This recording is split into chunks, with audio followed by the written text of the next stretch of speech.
अबरार रशीद आपकी खिदमत में एक मरतबा फिर हाजिर, और आपसे दरख्वास्त कि अगर अभी तक आपने चैनल को सब्सक्राइब नहीं किया तो इसे सब्सक्राइब कर लें, जो बेल आइकन है उसको ज़रूर प्रेस करें। आपका बहुत बहुत शुक्रिया। और जो डिस्क्रिप्शन बॉक्स में एक लिंक है एक चैनल का, काइंडली उस पर भी क्लिक करके उसे भी सब्सक्राइब कर लें। बात यह है कि यूएई की गवर्नमेंट ऐसे लगता है कि आजकल बहुत बड़े इनकलाबी इक़दाम कर रही है, इनकलाबी ऐलानात कर रही है। मैं इनकलाबी इसलिए कह रहा हूँ कि माजी में इसकी मिसाल नहीं मिलती। अब ताज़ा तरीन ऐलान ये है कि यूएई की गवर्नमेंट ने अपनी तारीख में पहली मरतबा, यानी यूएई की तारीख में पहली मरतबा जो बच्चे हैं उनको मुलाजमत की इजाज़त दे दी है। अब इसे पार्ट टाइम कहें, आर्जी मुलाजमत कहें, जैसे टेम्परेरी कहा जाता है। और बताया यह गया है कि इसी ज़मीन में गुज़श्ता साल, बल्कि इसी साल सितंबर के महीने में टेम्परेरी एम्प्लॉयमेंट परमिट का जो ऐलान किया गया था वो इसी ज़मीन में किया गया था। अब ये टेम्परेरी वर्क परमिट, अब जाहिर है वहाँ पर जो एक्सपैट्स यानी गैर मुल्की रहते हैं उनके बच्चे भी इससे फ़ायदा उठा सकते हैं। अब बच्चों की जो उम्र है, बताया यह गया है कि 15 साल से ज़ायद उम्र के बच्चे जो हैं स्कूल या कॉलेज गोइंग, वो अब मुलाजमत हासिल कर सकते हैं। और मुलाजमत का कुछ हदूद व क़यूद तय किए गए हैं। इसकी मज़ीद तफसीलात बताया यह गया है कि आने वाले दिनों में सामने आएंगी, लेकिन फ़िलहाल जो तफसीलात सामने आई हैं वो मैं आपके सामने रख देता हूँ। उम्र की जो कम से कम हद है वो 15 साल है, टीन एजर्स जिन्हें हम कहते हैं। और ये बताया गया है कि ये बच्चे जो हैं सिर्फ उन सेक्टर्स में, उन शोबों में काम कर सकते हैं जहाँ बच्चों के लिए एक तो उनकी सेहत को कोई इशू ना हो, वहाँ पे कोई ख़तरनाक काम ना हो रहा हो, यानी जिस तरह होता है इंडस्ट्रीज़ में बाज़ ख़तरनाक किस्म के काम होते हैं, यानी बच्चों को गुज़न ना पहुँचे, नुकसान ना पहुँचे। और दूसरा ये है कि उनकी अखलाकियात जो हैं वो उनमें कोई जिसे कहते हैं कि मुतासर ना हो, अखलाकियात मुतासर ना हो। मिसाल के तौर पे जिस तरह नाइट क्लब्स हैं, बार्स हैं, या कोई रेस्टोरेंट है जहाँ पर इस किस्म की कोई होता है।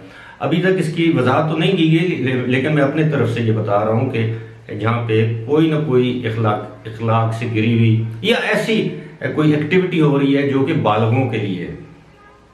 अब औकात कार भी तय किए गए हैं कि बच्चे जो हैं वो 6 घंटे के लिए रोज़ाना जॉब कर सकते हैं, 6 घंटे के लिए। और ये लाजमी करार दिया गया है कि जहाँ पर वो ये जॉब कर रहे हों वहाँ पर 6 घंटे के दौरान 1 घंटे की ब्रेक हो, यानी मुसलसल वो 4 घंटे काम न करें। इसका मकसद ये हुआ कि 3 घंटे के बाद एक ब्रेक दी जाएगी, उसके बाद वो 3 घंटे काम कर सकते हैं, इन 6 घंटे काम।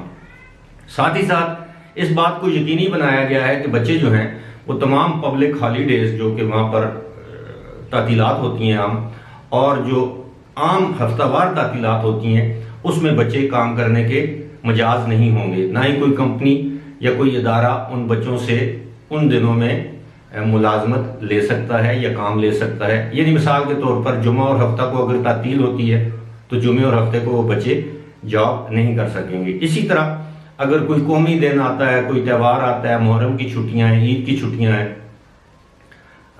रबीउल अव्वल के हवाले से जो छुट्टियां हैं, तो उन छुट्टियों में ये बच्चे छुट्टी के दिन जो है वो बच्चे काम नहीं कर सकेंगे। अब ये अच्छी खबर इसलिए है कि बहुत से पेरेंट्स को मैं जानता हूँ जो समझते हैं कि उनके बच्चों में कुछ कर गुजरने का अज़्म है। अब वो तो एक तो ये है कि वो बच्चे अगर जॉब करेंगे तो मिनिमम वेज तो पहले से तय कर दी जाएगी, क्योंकि 2 फरवरी से ये सारा कुछ नाफुज़ुल अमल होगा। तो बच्चे जॉब करेंगे और कुछ नहीं तो वालिदैन पर बोझ नहीं बनेंगे, कम से कम अपनी पॉकेट मनी वो खुद कमा सकते हैं। और दूसरी बात यह है कि बच्चों को ऑन जॉब ट्रेनिंग मिल जाएगी। मिसाल के तौर पर एक बच्चा फार्मेसी का कोर्स कर रहा है, वो 12वीं में है, 12वीं के बाद 12वीं जमात के बाद वो फार्मेसी का कोर्स कर रहा है, और अगर उसको किसी फार्मेसी में पार्ट टाइम जॉब मिल जाती है तो उसको ऑन जॉब मजीद ट्रेनिंग मिल जाएगी। और यही हुकूमत का मकसद है। बताया ये जा रहा है कि मकसद भी यही है कि बच्चे जो हैं वो अपनी नौजवानी में ही ऑन जॉब ट्रेनिंग जो है वो तालीम के साथ साथ वो ट्रेन भी होते रहें, तरबियत भी हासिल करें, ताकि जब वो अपनी तालीम मुकम्मल कर रहे हैं उनके पास मुनासिब तजुर्बा हो, जिस तजुर्बे की बुनियाद पर उन्हें आगे जाकर अच्छी मुलाजमत मिल सके। यहाँ पर मैं ये वाज़ेह करता चलूँ कि ये सिर्फ अमारातियों के लिए नहीं है, ये वहाँ पर रहने वाले तमाम रेजिडेंट्स के लिए है। यानी जो पाकिस्तानी, इंडियन या किसी और मुल्क के जो वालिदैन वहाँ पर रहते हैं, उनके जो बच्चे हैं जो 15 साल से ऊपर हैं, पहले वो कानूनी तौर पर मुलाजमत नहीं कर सकते थे, अब वो कानूनी तौर पर मुलाजमत करने के अहल करार पाए हैं। इस लिहाज से मैं ये समझता हूँ ये इंतहाई इनकलाबी इक़दामात हैं, और ये जो कवानीन है, लेबर कवानीन, इनकी मजीद तफसीलात सामने आ रही हैं, जो मैं ये ज़ाती तौर पर से समझता हूँ कि वहाँ पर रहने वाले तमाम एक्सपर्ट्स के लिए ये बहुत अच्छे मौके पैदा किए जा रहे हैं। उसकी वजह मैं गुज़श्ता वीडियोज़ में आपके सामने बयान कर चुका हूँ। वजह सिर्फ और सिर्फ एक ही है कि यूएई की गवर्नमेंट चाहती है कि जो यूएई में जो टैलेंट मौजूद है वो यूएई में ही मौजूद रहे, किसी दूसरे मुल्क में मुंतकिल ना हो। यहाँ पर जो बच्चे तालीम हासिल कर रहे हैं, नौजवान तालीम हासिल कर रहे हैं, उनको ऑन जॉब तजुर्बा मिले और वो उस तजुर्बे की बुनियाद पर फर्दर किसी अच्छे लेवल पर नौकरी हासिल कर सके, और उनको नौकरी मिल जाएगी, गवर्नमेंट को उनका जो हुनर है, जो स्किल है, उससे फ़ायदा होगा। और बिलाखिर क्या होगा कि यूएई जो है वो तरक्की की मनाजिल दिन ब दिन तय करता जाएगा। ये आप देख रहे होंगे कि मैंने चश्मा इसलिए लगाया कि मैं देख रहा था कि वीडियो ज़्यादा तवील ना हो जाए, क्योंकि कैमरे पर टाइमर भी आता है। अब ख़वातीन जो हैं उनके हवाले से मैंने गुज़श्ता रोज़ भी आपसे जिक्र किया था कि ख़वातीन के लिए बड़े अच्छे मौके अब सामने आ रहे हैं। ख़ास तौर पर अब ख़वातीन की जो सैलरी है उसको हमपला कर दिया गया है मर्द हजरात की सैलरी के साथ। अब ऐसा नहीं होगा कि ख़वातीन के साथ इम्तियाजी सलूक बरता जाए, और अगर एक मर्द एक जगह जाकर एक मखसूस नौकरी पर 2000 दिरहम या 5000 दिरहम कमा रहा है, तो ऐसा नहीं है कि खातून को 2000 की बजाय 1800 दिरहम दिए जाएं या 5000 की बजाय 4000 दिरहम दिए जाएं।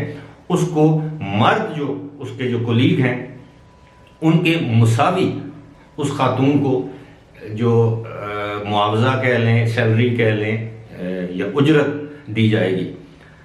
अब ये मालूम नहीं कि जो घरों में काम करने वाली ख़वातीन हैं, ख़ास तौर पर जो एजेंसीज के ज़रिए घरों में काम करती हैं, उनके लिए कम अज़ कम उजरत क्या होगी। अलबत्ता ये ज़रूर बताया गया है कि ख़वातीन को वो तमाम हुकूक हासिल होंगे मुलाजमत के हवाले से जो किसी भी मर्द को हासिल हो सकते हैं।